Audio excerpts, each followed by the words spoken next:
நாளைக்கான வீடியோக்கான ஒரு ப்ரோமோ தாங்க வந்திருக்கு. ப்ரோமோ வந்து சூப்பராக இருந்துச்சு அப்படின்னு தாங்க சொல்லணும். அதாவது ராமுக்கு கால் பண்ணி வர சொல்லிட்டாங்க. அவர் வந்து பயங்கரமாக விசாரிச்சுக்கிட்டு இருக்காரு அப்படின்னு தாங்க சொல்லணும். அதெல்லாம் பார்க்கறதுக்கு நம்ம சேனலை மட்டும் மறக்காமல் லைக் அண்ட் சப்ஸ்கிரைப் மட்டும் பண்ணிடுங்க. ஃபஸ்ட்டு எல்லாருமே வீட்டுக்கு வெளியில் இருக்காங்கல்ல, அந்த நேரத்தில் வந்து துரை வந்து உள்ளே போய் ராமுக்கு கால் பண்ணிடுறாங்க. ராம் வந்து ஃபோன் எடுக்காரு. சொல்லுங்கள் அங்கிள் என்ன ஆச்சு அப்படிங்கிற மாதிரி சொன்னோன்னே, இங்கே ஒரு பெரிய சம்பவம் நடந்து போச்சுடா, உடனே வீட்டுக்கு வாடா அப்படிங்கிற மாதிரி வந்து சொல்கிறாங்க. உடனே ராம் வந்து கேட்காங்க, என்னன்னு சொல்லுங்கள் என்னாச்சு அப்படிங்கிற மாதிரி கேட்காங்க. இல்லைடா நம்ம அஞ்சலி இருக்காங்களா வந்து கல்யாணம் முடிச்சுட்டு வந்துட்டாடா அப்படிங்கிற மாதிரி சொன்னாங்க. கல்யாணம் முடிச்சிட்டாளா எப்படி யாரை? அதான் சித்தி ஒரு மாப்பிள்ளையை பார்த்துருந்தாங்கல்ல, அந்த மாப்பிள்ளைக்கு ஓகே சொல்லியிருந்தால, அதுக்குள்ளே என்ன கல்யாணம் அப்படிங்கிற மாதிரி வந்து நம்ம ராம் வந்து கேட்காங்க. அதான்டா தெரில, நம்ம சீதா தாண்டா கோயிலுக்கு கூப்பிட்டு போனால், கோயிலுக்கு கூப்பிட்டு போயிட்டு வரும்போது பார்த்தா கல்யாணம் முடிச்சுட்டு வந்துட்டாங்க. மாப்பிள்ளை பையன் யாருன்னு பார்த்தா சீதாவோட சொந்தக்காரன் அப்படிங்கிற மாதிரி சொல்கிறாங்கடா, என்னன்னு தெரிலடா, உடனே கிளம்பி வாடா அப்படிங்கிற மாதிரி வந்து துறை சொல்கிறாங்க. சரி உடனே ஃபோனை வைங்க நான் வாரேன் அப்படிங்கிற மாதிரி சொல்லிவிட்டு அவர் வந்து கிளம்பி வந்துடுறாரு. நீங்கள் 2 பேர் வந்து வீட்டுக்குள்ளேயே வரக்கூடாது அப்படின்னு சொல்லிட்டு மகா வந்து எல்லாருமே வீட்டுக்குள்ளே போயிடுறாங்க. உங்களை வீட்டுக்குள்ளே சேர்க்க முடியாது, சீதா நீயும் வீட்டுக்குள்ளே வராது அப்படிங்கிற மாதிரி சொல்லிட்டு போயிடுறாங்க.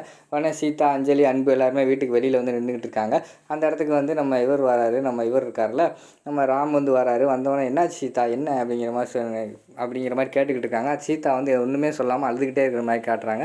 அதுக்கடுத்து வந்து நம்ம அஞ்சலி கிட்டே கேட்காங்க, அஞ்சலி இனியாவது சொல்லு என்ன பிரச்சனை, இது யார், அதை முதல்ல சொல்லு அப்படிங்கிற மாதிரி கேட்டவொடனே, இவர் வந்து நமக்கு ஒரு விதத்தில் சொந்தம் தான் அப்படிங்கிற மாதிரி வந்து அஞ்சலி சொல்கிறாங்க. அது எப்படி சொந்தமாகும், அதை சொல்லு விவரமாக சொல்லு அப்படிங்கிற மாதிரி கேட்டவொடனே, இவங்க வந்து சீதா அன்னைக்கு சொந்தம், நமக்கு சொந்தம் கிடையாது, சீதா அன்னைக்கு வந்து இவங்க வந்து அன்னை முறை தான் வேணும் அப்படிங்கிற மாதிரி சொன்னோன்னே, ஓ அப்படியா விஷயம் அப்படி போகுதா, அப்போனா துரை அங்கிள் சொன்ன மாதிரி சீதாவோட பிளான் தான் இது எல்லாமே அப்படி தானே அப்படிங்கிற மாதிரி கேட்டுக்கிட்டு இருக்காங்க. உடனே வந்து நம்ம அன்பு பேச ஆரம்பித்தார். சார் கொஞ்சம் பொறுமையாக இருங்க, நான் சொல்கிறத கேளுங்க, சீதாவுக்கும் இதுக்கும் எந்த சம்மந்தமே கிடையாது அப்படிங்கிற மாதிரி சொல்கிறாங்க.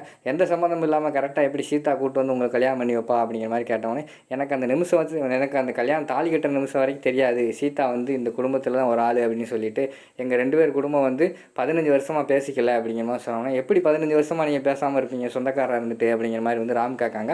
குடும்பத்தில் வந்து ஒரு இட பிரச்சனை, அதனால் நாங்கள் வந்து 15 வருஷமாக வந்து நாங்கள் பேசாமல் இருக்கோம், சின்ன வயசுலேயே நாங்கள் வந்து பிரிஞ்சிட்டோம், 15 வருஷமாக நாங்கள் ஏன் பார்த்தது கூட இல்லை, இப்போ தான் நான் வந்து சீதாவை பார்க்குறேன், அதனால் எதுக்கும் எங்களுக்கும் கல்யாணத்துக்கும் சீதாவுக்கும் சம்மந்தமே கிடையாது அப்படிங்கிற மாதிரி வந்து அன்பு சொல்கிற மாதிரி காட்டிக்கிட்டு இருக்காங்க.